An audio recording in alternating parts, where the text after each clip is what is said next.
بسم اللہ الرحمن الرحیم۔ صرف 5 منٹ کا مدرسہ قرآن و حدیث کی روشنی میں۔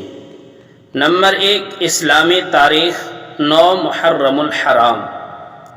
حضرت ادریس علیہ السلام مشہور نبی ہے۔ وہ حضرت آدم علیہ السلام کی وفات سے تقریباً 100 سال بعد اور حضرت نوح علیہ السلام سے 1000 سال پہلے شہر بابل میں پیدا ہوئے۔ انہوں نے حضرت شیس علیہ السلام سے علم حاصل کیا، علم نجوم، علم حساب، سلائی، ناپ تول اور فن تحریر و کتابت کے، اور بانی حضرت ادریس علیہ السلام ہیں۔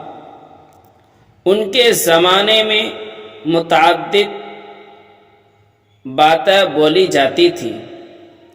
اللہ تعالیٰ نے ان کو ساری زبانیں سکھائی، چنانچہ وہ لوگوں سے انہی کی زبان میں بات چیت کیا کرتے تھے۔ قرآن پاک میں ان کا اس طرح ذکر کیا گیا ہے کہ وہ بڑے سچے اور صبر کرنے والے نبی تھے۔ ان کو قرب خداوندی کا اونچا مرتبہ عطا کیا گیا تھا۔ مؤرخین نے آپ کے اخلاق کا تذکرہ اس طرح کیا ہے کہ گفتگو میں سنجیدہ، خاموش طبیعت تھی، چلتے وقت زمین پر نگاہ رکھتے اور بات کرتے وقت شہادت کی انگلی سے بار بار اشارہ فرماتے تھے۔ پوری زندگی دعوت و تبلیغ میں گزاری۔ نمبر 2، اللہ کی قدرت، چاند کے فوائد۔ اللہ تعالیٰ نے ہمارے فائدے کے لیے چاند بنایا۔ وہ ہمیں ٹھنڈی ٹھنڈی روشنی دیتا ہے، جس سے پیڑ پودے، پھل پھول اور دانوں میں رس پیدا ہوتا ہے۔ اللہ تعالیٰ نے اس کی گردش کے لیے منزل مقرر کر رکھی ہے۔ وہ ہر روز ایک منزل طے کرتا ہے اور آخر میں گھٹتے گھٹتے کھجور کی پرانی شاخ کی طرح رہ جاتا ہے۔ جہاں چاند کی روشنی اور اس کی گردش سے بے شمار دنیاوی فائدے حاصل ہوتے ہیں، وہیں اس کے ذریعے عبادات اور حج وغیرہ کے اوقات بھی معلوم ہو جاتے ہیں۔ غرض چاند کا روشنی پھیلنا اور اس کا گھٹتے بڑھتے رہنا قدرت خداوندی کی زبردست نشانی ہے۔ نمبر 3، ایک فرض کے بارے میں 5 نمازیں ادا کرنے پر بشارت۔ رسول اللہ صلی اللہ علیہ وسلم نے فرمایا کہ اللہ تعالیٰ فرماتا ہے، میں نے آپ کی امت پر 5 نمازیں فرض کی ہے، اور اس بات کا عہد کر لیا ہے کہ جو شخص ان 5 نمازوں کو وقت پر پابندی سے ادا کرے گا تو میں اس کو جنت میں داخل کروں گا، اور جو اسے پابندی سے ادا نہیں کرے گا تو اس کے لیے میرے پاس کوئی عہد نہیں ہے۔ ابو داؤد شریف کی۔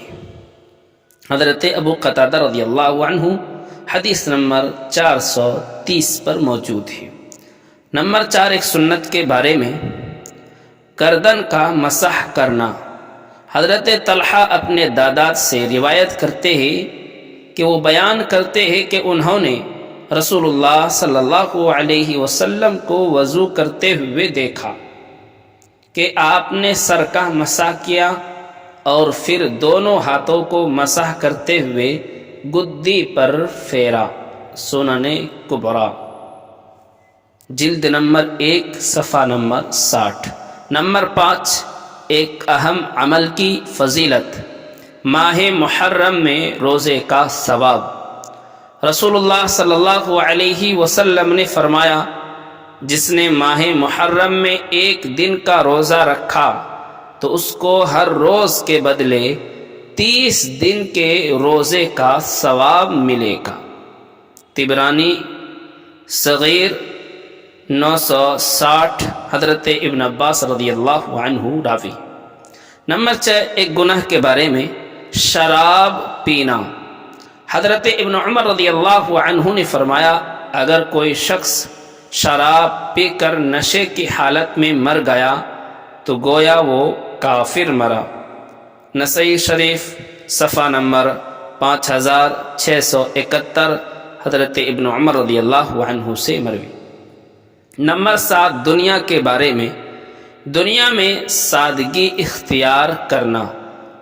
رسول اللہ صلی اللہ علیہ وسلم نے فرمایا، اے عائشہ، اگر تم قیامت کے دن مجھ سے ملنا چاہتی ہو تو بس تمہارے لیے اتنا ہی مال کافی ہے جتنا ایک مسافر کے پاس ہوتا ہے، اور اپنے آپ کو مالداروں کی صحبت سے بچائے رکھنا اور پرانے پھٹے ہوئے کپڑوں کو پیوند لگا کر استعمال کرتی رہنا۔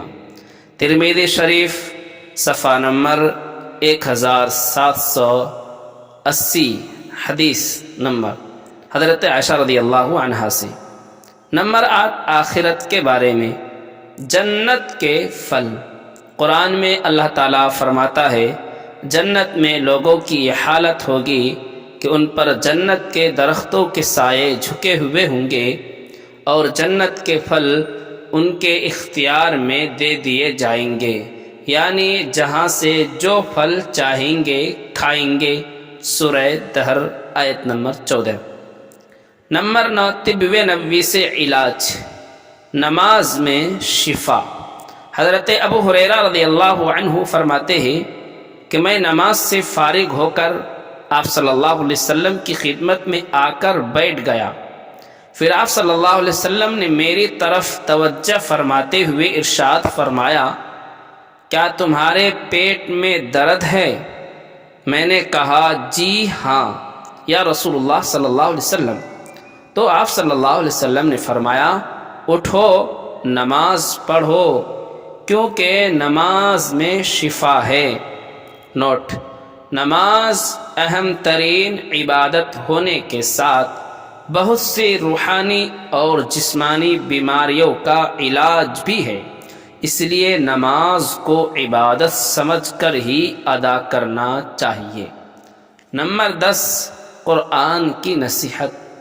قرآن میں اللہ تعالیٰ فرماتا ہے، تم ان لوگوں کی طرح مت ہو جانا جو آپس میں ایک دوسرے سے جدا ہو گئے اور اختلاف کرنے لگے، جبکہ ان کے پاس صاف صاف دلائل آ چکے تھے۔ ایسے ہی لوگوں کے لیے بڑا عذاب ہے۔ سورہ آل عمران آیت نمبر 105۔ دوستو، اس طریقے کی حدیث سننے کے لیے دلائل کے ساتھ ہمارے چینل کو آپ ضرور سبسکرائب کریں۔ شکریہ۔